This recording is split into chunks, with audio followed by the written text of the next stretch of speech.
Sa nakikita ko, I'm very sorry, Secretary Frasco, parang lumilitaw na ikaw ay nagiging vlogger na. Pinakita sa amin na puro nakalagay Frasco, Frasco, Frasco, Frasco. Ang dating daw sa kanila, parang pinopromote mo yung sarili mo. I have no national ambition. I'm not running for any national position. And therefore, any accusation of self-promotion would fall flat because I am not running for any national position in 2028. And therefore, there would be no reason for me to promote myself. I'm sorry, ma'am, I'm not saying that you're running. Don't put words into my mouth. I'm not saying that. What I'm saying is, yung po nakakalata yung mga tao na parang pinopromote yung sarili mo for whatever reason. But what we are saying here, ma'am, please, huwag mo i-promote yung sarili mo.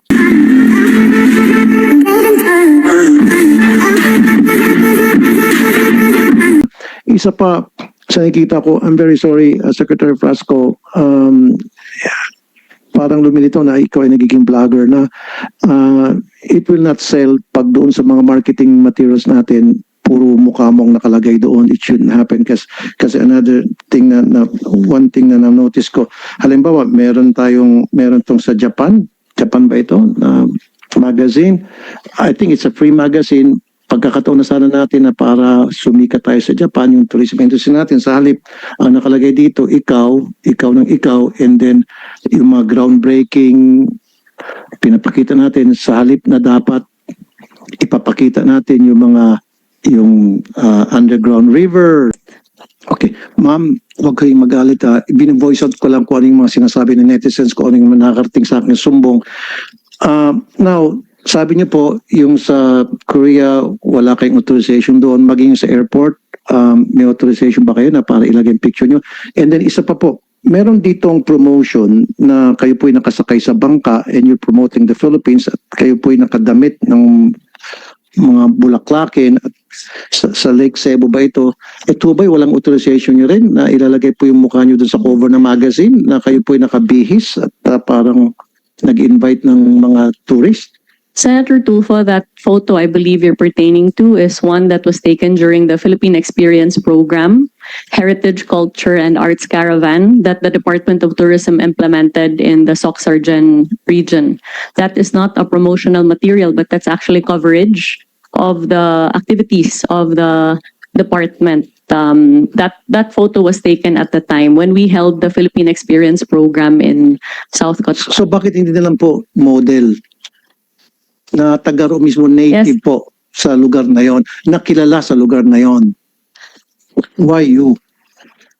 That photo was taken during my presence at the Yes, ma'am, South I know, I Cotabato. understand. Yes. We don't have any fight on that matter. What I'm trying to say is, someone who's recognized in that community, in that place, yung kilala, kunyari, miss, kung anong bansa, ano bang lugar po yan?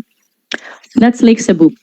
Cebu. Oh, how about Lake Cebu. Yes. Lake Cebu in Cebu? In South And Cotabato. so, how about Miss Cotabato instead of you? Nakilala sa lugar na yan. Senator So, Tulfo, let me clarify No, that. no, ma'am, let me finish Yes. first. Mm. Kanina hindi kita in-interrupt. So bakit hindi na lang po yung isang native na kilala ng mga tao na kapag nakita nila, agad-agad maintindihan nila bakit siya nandyan as opposed to ikaw. Isa pa po. Ma'am, these are the things that I'm trying to voice out today. Nothing personal, nothing about you. These are the complaints that my office received, my action center received. They came to me and they talked to me and they told me everything I'm telling you now. Isa pa dito, meron sa isang, ano ba to? Pinakita sa amin na puro nakalagay Frasco sa Ninolan, Cebu. So doon sa mga yung sa mga tabi-tabi na may mga eateries, mga karinderya. So merong kahabaan, puro karinderya sa, I think sa highway ba ito?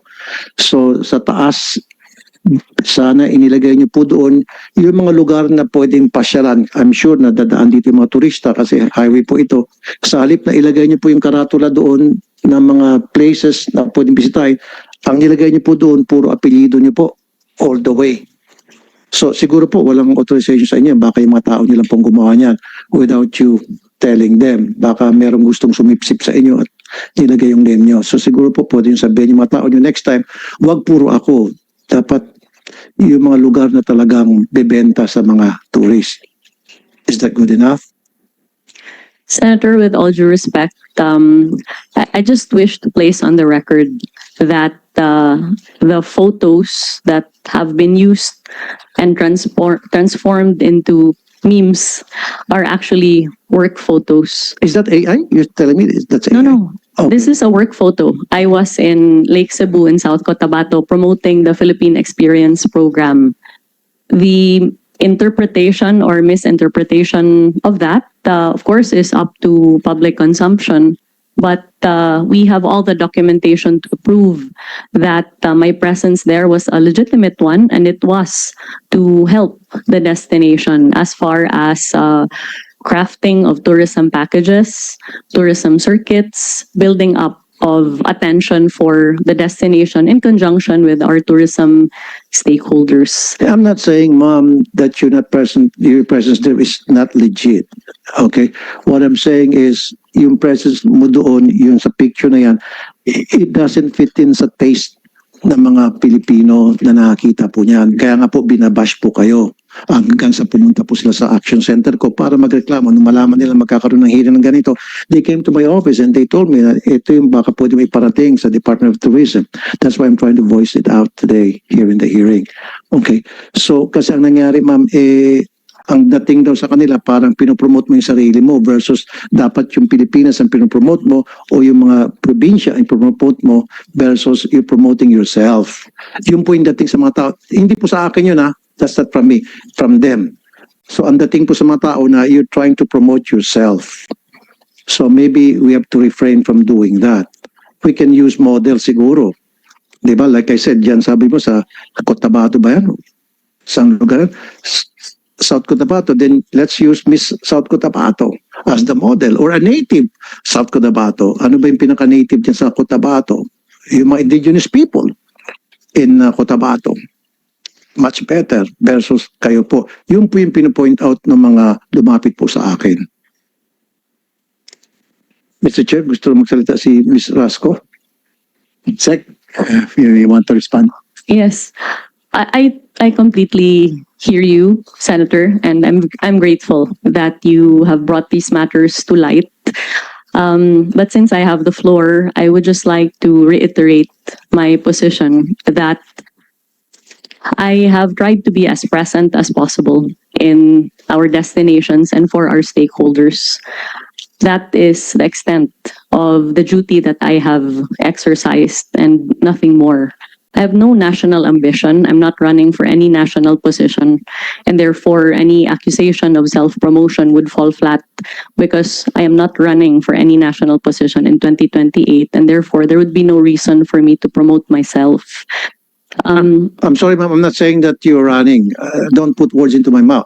I'm just saying that. What I'm saying is, yung po nakakalata yung mga tao na parang pinopromote yung sarili mo for whatever reason. Now, also, ma'am, compared to other countries like Vietnam, Korea, Malaysia, Japan, hindi niyo po nakikita yung mukha ng mga secretaries ng Department of Tourism nila doon eh.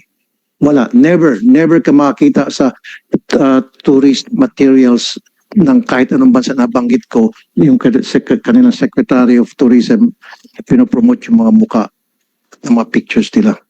That's what the Yes. people that came to me. Perhaps if it is the pleasure of the Yeah. senator that I no longer visit our destinations or that there be no coverage of the same, we can take that into serious consideration. But as far as I'm, Of my course, ma'am, understanding, of course, ma'am, you can Yes. visit. Why not? Yeah, I would even, people will appreciate you going there so that makita mo on the ground kung ano yung mga kulang, ano yung mga kailangang gawin, etc. But what we are saying here, ma'am, please, huwag mo i-promote yung sarili mo. Pag I have pumunta ko not, sa isang lugar, Senator. kung ano yung mga kulang doon, punahin mo and then punuan mo. Yun po yung point ng mga netizens na lumapit po sa akin. Okay? It has nothing to do about you. It has something to do na may problema at sinasabi na kung ano yung problema na dapat punuan natin ngayon. Senator, we would be also very happy to provide your office with all of the promotional efforts that we have made sans my face in the destinations covered in order to indicate that the Department of Tourism has not ever ceased from promoting our destinations, notwithstanding our very, very limited budget. Yes, Ms. Asko, is it regarding this topic? Can I just get back to you? I just want to finish first yung po sa airfare because this is one of the more important matters that we have to resolve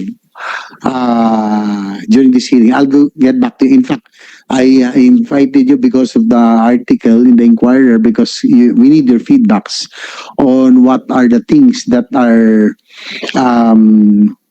probably before we let Secretary Cristina Frasco go, no, we would want the chair would like to find out also what are the problems, no, that are the tourists would encounter in the country, no. Aside from, of course, you are doing your best to promote the country, marketing, kahit na po niya kinap yung budget niya to 100 from 1 billion to 100 million. I mean, compared to other countries, that's very small. But still, we would like to find out later doon. No?